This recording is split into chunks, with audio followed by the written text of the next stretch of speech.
à tous. Nous allons poursuivre avec notre logiciel Brain to School version Android. Et aujourd'hui, nous allons parler de la prise de vue et des photos des élèves.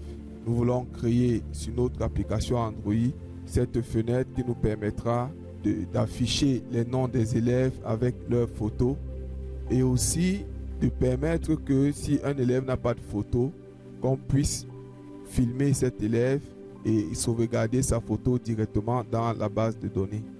Donc notre cours d'aujourd'hui aura deux parties. Il y a une partie qui se fera sur PC et une autre partie qui se fera sur le téléphone. Parce qu'il y a une partie du test qui va se faire bien sûr sur l'ordinateur et il y a une autre partie qui va se faire sur le téléphone parce que les prises de vue ont besoin d'une caméra pour pouvoir capturer une image. Ceci étant, nous avons créé pour ce travail une fenêtre nommée fenêtre 29 dans laquelle nous avons disposé un champ multiligne et une zone répétée. Dans le champ multiligne, nous avons placé un champ de saisie et un bouton pour la recherche. Donc voici la description du champ multiligne. La première ligne est en pas de sélection et la deuxième ligne est en sélection automatique. Ici, c'est pour sélectionner une classe d'élèves par exemple, ou ici, on va rechercher le nom d'un élève. Maintenant, voilà pour la zone répétée, voilà sa description. ID de l'inscrit, photo, nom de l'élève, matricule, ainsi de suite. Voilà, ID classe. Et nous avons ajouté une rupture au niveau de ID classe pour permettre de filtrer les élèves par classe. Bien, ça c'est pour notre premier plan. Au second plan, nous avons toujours notre champ fenêtre interne défaut dans lequel on va appeler toutes les fenêtres internes que nous allons utiliser dans notre application.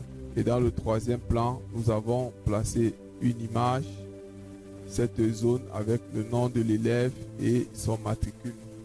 Nous voulons que l'utilisateur, lorsqu'il va cliquer sur le cadre de l'image, que cela lance la caméra, à partir de laquelle il va donc capturer l'image.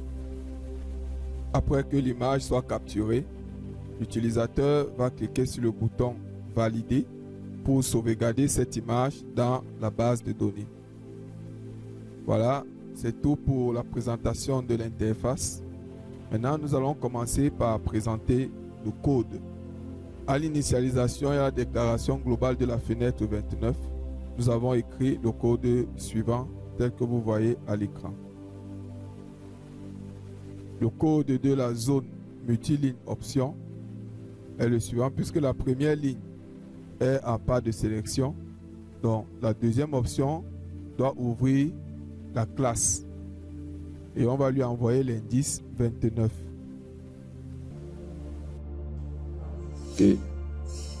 On va dans photo des élèves. On va sélectionner une classe. Ok. Les photos se chargent bien. Maintenant, nous allons essayer de filmer un élève. On sélectionne celui-ci qui n'a pas de photo et on essaye de filmer. Voilà. Là, j'ai dû réduire mon écran pour que je puisse faire des photos 4x4. Donc, vous devez avoir cette option. Si vous sélectionnez 9e, vous aurez ça. Si vous sélectionnez full, vous aurez ceci. Mais il faut sélectionner 4x4. Voilà, on a donc cette image ici. Je le filme.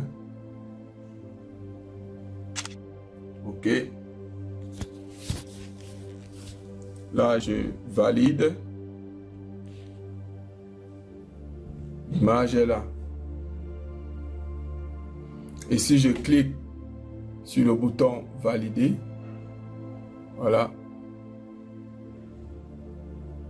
l'image de l'élève est bien prise en compte. Et là, je vais aller également. Nous sommes dans la version PC maintenant. Je vais à photo élève, je sélectionne la classe. La photo de l'élève est bien là. Donc voilà ce que nous pouvons faire. Et si vous allez même dans la version PC, vous regardez, la photo sera directement enregistrée dans la base de données. Ceci vous permettra donc de filmer les élèves de la classe sans vraiment que vous ayez des problèmes de confusion de photos, d'images et tout. Avec votre téléphone, vous pouvez filmer tout votre établissement et avoir directement les images dans votre base de données pour que tout cela soit dans les bulletins et tous les divers rapports dans lesquels vous voulez que la photo apparaisse. Je peux encore, sur ma version Android, je peux sélectionner un autre élève. J'ai sélectionné cet élève ici. Si je change sa photo, je vais la filmer.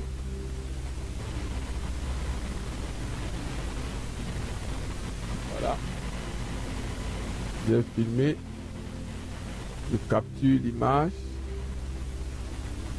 et je valide. Voilà. La photo est bien mise à jour. Là, si je fais la mise à jour des photos et que j'arrive à l'élève, vous voyez, tout cela est bien mis à jour de manière automatique. Voilà, c'est tout pour cette vidéo.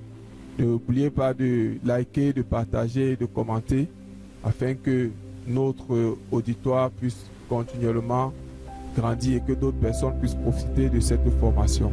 Merci.